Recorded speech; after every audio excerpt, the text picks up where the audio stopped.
سەبارەت بە سەردانەکەی ڕئیسی سەرۆکۆماری ئێران بۆ یەکەم جار بۆ شاری سنا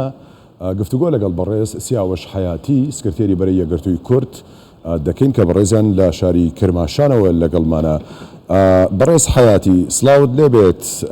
سەرۆکۆماری ئێران بۆ یەکەم جارە سەردانی سنەی کرد، دیاریکراوی داخوازی سەرەکی خەڵکی سنا و ڕۆژهەڵاتی کوردستان بەگشتی چییە لە ڕئیسی؟ سلام دەرمە خزمەت جەنابعالی و بینەرە عەزیزدا. نتوانم من لە یەک هەڵام جوابی ببین ئەو پەرە داخوازە لە مردم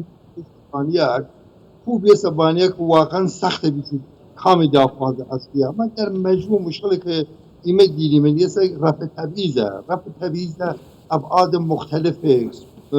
رەفع تەبعیزە سیاسی فەرهەنگی کۆمەڵایەتی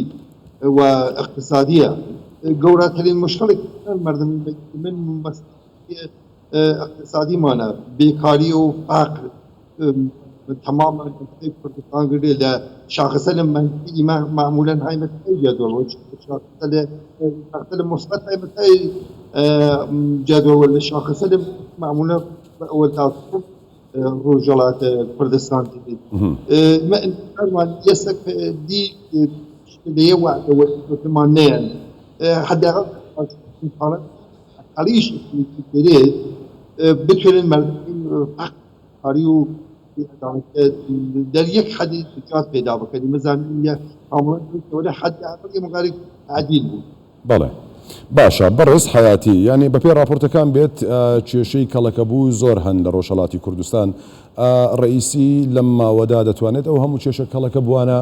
چارەسەر بکات، یعنی ئەوەی کە هەیە هەنگاوی کردداری سەرەتا دەبێت چی بێت بۆ چارەسەرکردنی ئەم کێشە کەڵەکە بوانەی ڕۆژهەڵات؟ وداخوي بل بيشتري شواردهي تبعيز أبعاد مختلفة لمرمى كردستان منطقة وسائل تمام أستاذ كردستان پیدا نکرد. عنوان نمونه كلا ابتدائي شاخصة توسعة سازية حملة إيجادية كرماشان وميان دعاب يكيد فرخة ثانية وفرادسة ثانية جاده‌های ایران من اگر تدبین حساب نکنم باور نیه کم بتونه مشکلات کردستان حل بکنه چون هو خرد بی‌عدالتی و تبعیضیه حل ایرانه احتیاج به یک اراده موافق باید در سطح کلانتری این مسئله حل بود نیاز به یک او تغییرات بنیادی لقانون اللي بديت كمان شيء تحديد بيطلعتي لأنه قدرت جايجاي نيني من وشو من قدرت جايجاي وحرية باعث بيك الدهسرسي والثروة منزلات شيء كمترو ودم زياد خوشبين نية من راسي وحرية شو حتى ممكن خارجك أنجام بكما درد مردم كان أمي خير ده يسكت وإمكانات حما بله بودجه جایگاهی قرار نگیریافته نگیریافت که بتونیم مثلا حل بکنید وقتی که چین ناو چتماشای بودجه‌گان کنید واقعیتی است بودجه چندان اساس نداریافت من عقب نگه داشته شده جور کردستان. بله باشه. بەڕێز حەیاتی یعنی ڕئیسی کە گەیشتە سنا لە فڕۆکەخانەیە لەوتەکانیدا گوتی کە پرۆژەیەکی نوێی ئەوتۆیان نییە بۆ سنا، ئەوەی کە هەیە ئەو پرۆژانەی کە بە نیوەچڵی جێ هەڵدراون تەواوی دەکەن. پرسیارەکە ئەوەیە بۆچی پرۆژەکان لەوێ بە نیوەچڵی جێ دەهێڵدرێن تەواو ناکرێن؟ جدا لە ناکارآمدی کە ریشە در نوین شایسته سالاریه یا دو اکثر اجرای دریه دست کسان وابستگی و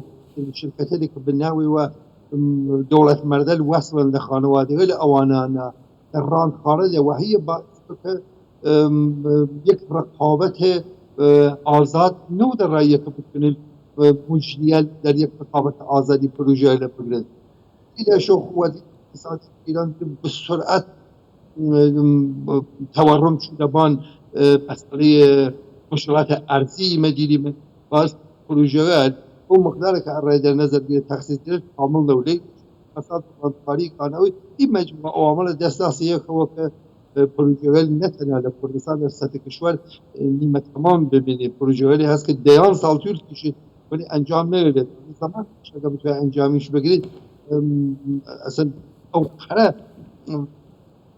شده دستاوردهای علمی و تکنولوژی جدیدی هست که در قالب برنامه عملا تعطیلی کشید. بەڵێ بەڕێز سیاوش حیاتی سکرتێری بەرەی یەکگرتووی کورد لە کرماشانەوە لەگەڵمان بووی سوپاس بۆ تۆ ماندوومان کردیت بەڕێز حیاتی.